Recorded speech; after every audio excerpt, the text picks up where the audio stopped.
Hello મિત્રો, આજે બનાવવાના છે ડ્રેગન પોટેટો. તો એની માટે મેં બધી સામગ્રી લઈ લીધી. સોસ છે, વેજીટેબલ છે અને બટેકા છે. તો બધી વસ્તુ લઈ લીધી છે અને બટેકાની ચિપ્સને આપણે પાણીમાં ડૂબોળી અને એનું સ્ટાર્ચ કાઢવા મૂકી દીધું છે અને સાફ પાણી ધોઈ નાખ્યા અને પછી એમાં આપણે મેંદાનો કોટ કરવાનું છે. તો મેં સાફ પાણીથી ધોઈ નાખ્યા, સ્ટાર્ચ કાઢી નાખ્યો. મેંદો એડ કરશું આપણે એમાં અને ચિપ્સ જાડી જ રાખવાની છે. મેંદો એડ કરી દઈએ થોડોક અને મેં કોર્નફ્લોર 2 એડ કરી અને આપણે એને કોટ કરી અને પછી આપણે ગરમ તેલમાં તળવાના છે. તો અત્યારે બધાએ સરસ એવા જોવો કોટ કરી લીધા છે મેંદો અને કોર્નફ્લોરથી.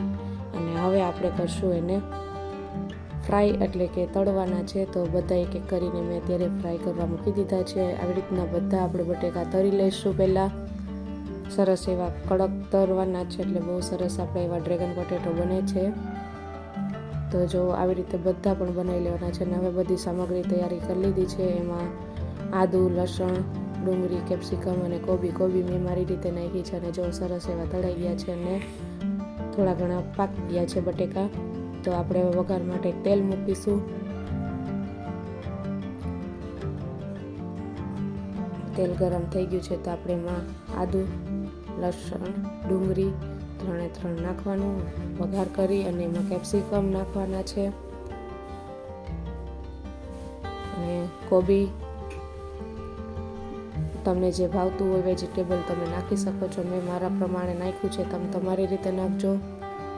તો અત્યારે બધું પણ થઈ ગયું છે. 1 મિનિટ માટે જ કરવાનું હતું. હવે એમાં આપણે મીઠું, soya sauce, chilli sauce, green chilli sauce અને વિનેગર નાખ્યું છે અને સારી રીતે હલાવી લઈશું. હવે ચાઇનીઝનો વઘાર ફાસ્ટ હોય, ફાસ્ટ ગેસ ઉપર જ કરવાનો હોય છે. અને લાલ મરચું મેં મારા પ્રમાણે નાખ્યું છે. અને આપણે હવે અત્યારે છેલ્લે નાખશું એમાં કેચઅપ નાખવાનો છે. તો સોસ નાખીને પણ સારું એવું હલાવી લીધું. હવે કોર્નફ્લોરની સ્લરી કરી હતી એ નાખી અને બટેકા હવે આપણે નાખી દીધા અને સારી રીતે હલાવી નાખશું. તો આપણું હવે ડ્રેગન પોટેટો થઈ ગયો છે તૈયાર. બહુ સરસ બની ગયો છે. હવે ટેસ્ટમાં કેવો બન્યો હોય હવે જેની આગળ ટેસ્ટ કરવાનો છે.